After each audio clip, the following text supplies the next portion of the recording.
The third talk for the first session of the morning. I actually have a funny story to tell about my next student, Jared Romanek. Jared is a freshman, but Jared started off in my nursing chem course, Chem 170, I believe Chem 170. And he started doing research with me very early on and became very interested, and he's switching now to going to do a 3+3, which is a chemistry and then pharmacy school later. So it's a funny thing that Jared came to me so early about research and quickly changed his major. That's the funny story I like to tell about Jared. But welcome, Jared Romanek. You can give your talk. Sweet. Good morning, everybody. For the past semester, I've done research with Dr. Brandt, specifically looking at the cannabinoid type 1 receptor and trying to find some kind of allostatic modulator. So the reason why we went with allostatic modulation instead of trying to find an agonist is because most agonists of the cannabinoid type 1 receptor produce some intoxicating effect and can also be a drug that's potentially abused. So we wanted to try our best to stay clear from that. So then we decided to go with allosteric modulation. So what allosteric modulation is there's a binding spot on the outside of the cannabinoid type 1 receptor where drugs can bind, and basically what that does is it changes the conformation of the orthosteric pocket, which is the binding center inside of the receptor. And it has two functions. It can, one, change the orthosteric pocket's configuration in a positive manner, so glide scores and binding is improved, or it can work in a negative way where binding coefficient is decreased. So if you take a look at the receptor over here in the blue and in the yellow, those are the allosteric sites, so they're on the outside of the receptor, while in pink in the middle, that's the orthosteric site, so that's where drugs would normally tend to bind to. So the CB1 receptor is most typically found in the central nervous system, so the brain and the spinal cord. And the reason why we chose allosteric modulation as well is because it could help with deficiencies of the endogenous ligands 2AG and AEA, which can cause problems with seizures. So right here, these are a couple of the already known allosteric modulators. There's only 7 that have been known to produce some kind of positive or negative effect. And right here, ORG27569, that was our co-crystallized ligand for this entire screening. So basically, we compared every single ligand to that ligand, and if it scored better than ORG, we kept it, or if it did worse, we just got rid of it. And then 2 other examples are GAT1667 and pregnenolone. So right here in the green area, that shows the co-crystallized ligand and the binding center for the orthosteric pocket. So we use this grid to tell the program essentially where we want to bind our drugs to. So for our methods, we started out with the Zinc-20 database, which is Jose mentioned earlier, and Gavin is a database of billions of molecules that can be used for this exact kind of research that we were doing. So we decided to go with a 14 million drug sample size. And right after that, we went into Maestro, which is the software in which we use to bind all of our drugs and do all of our screenings. The first step for this was quick prep. What that is it's a method of filing down a lot of the drugs that wouldn't work well. So that's how we find our initial values of hERG, which is the toxicity to the heart and brain, the glide score, which is how well the molecule fits into that pocket, and CNS, which is the value of how well it crosses the blood-brain barrier, and the human oral absorption percentage, which is how well the body orally absorbs the molecule. After that, we didn't really build, but we found the crystal structure of the protein that we wanted to model. In this case, we went with the CB1 receptor 6kQI. After that, we could start HTVS, which is our high throughput virtual screening, where we can put millions of molecules in there and it will help us find the values for them. So as Jose and Gavin said before, it's not precise. It's just quick, so we can get pretty much a preliminary estimate on what would work and what wouldn't. Then after that's all finished, we go to Glide SP, which is computationally more rigorous than HTVS. So it's more precise, but still not the most precise. And at that level, we ended up with 755,000 molecules. Then the last step was our Glide XP job. That is the most computationally rigorous part of the screening, and we ended out with 1,985 molecules. So this right here shows the interactions between all of our hits and the protein. So the most important interactions that we saw were there was two. One was a pi stack with tryptophan 241 and histidine 154.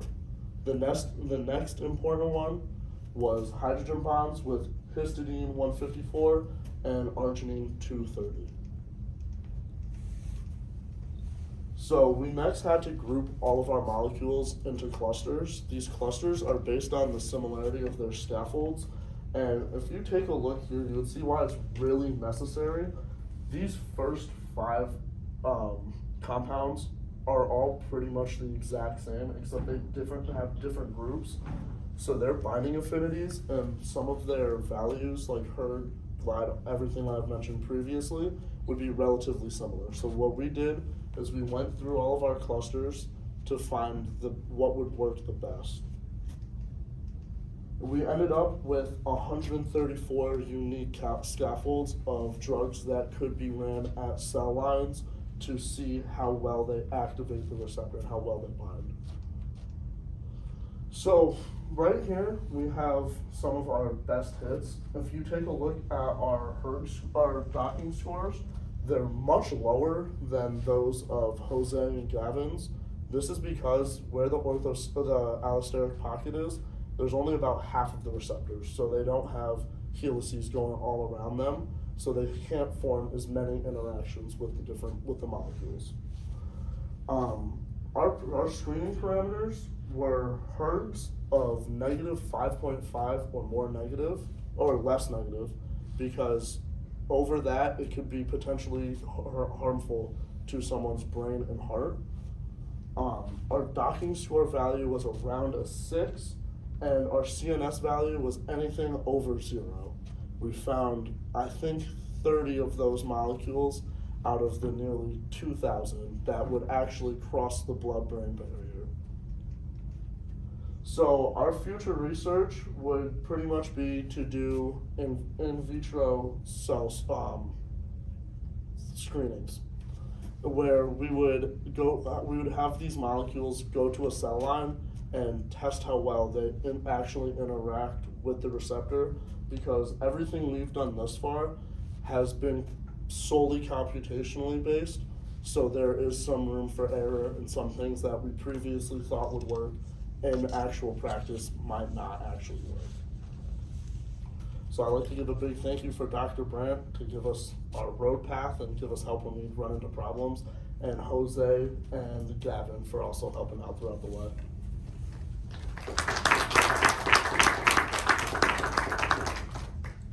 Any questions? You are just a freshman, and Yeah. I'm so impressed, that you know how to use this language and to explain to us so nicely.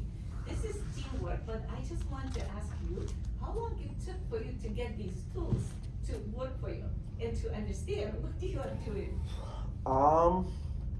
So I first started off just reading a bunch of papers that Dr. Brandt would send me, and that part took about a month to understand gradually everything, I'd say more than 50%. And then There was a lot of growing pains with maestro. That took a while to learn. I would say another couple months, and we really didn't start going at it a lot, like where I would be by myself, until the end of the first semester. So almost right up to break, I really didn't start doing any of the software stuff. Then you are dedicated now to this type of research? Yeah, I work with Dr. Brett 3 days a week, so I'm there every Monday, Wednesday, and Friday. That's great. I want to echo that. Actually, all three talks, there's a complex lexicon attached to these studies, and all three of you have used those words precisely. If most of these talks, I mean, if I'm going to give a comment, it's like, oh, that lacked precision, but no, you guys really had a great focus and used words very precisely, so well done. My scientific question is, you said that the two allosteric sites aren't embedded within the alpha helices, they're facing the surface. So what is beyond that surface? Is it looking at the cytosol? Is it looking at the extracellular space? Or is it looking at phospholipid head groups or lipid chains? What's on the other side of the pocket? That's a fantastic question. Sorry.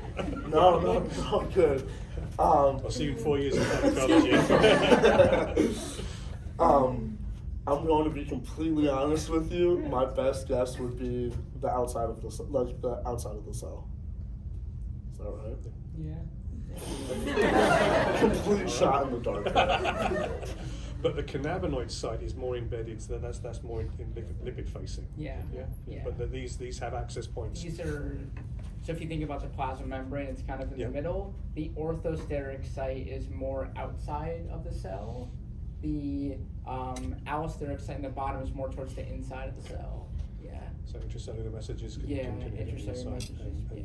Cool, very good. Thank you. Great talk, Jarrett. A really nice job.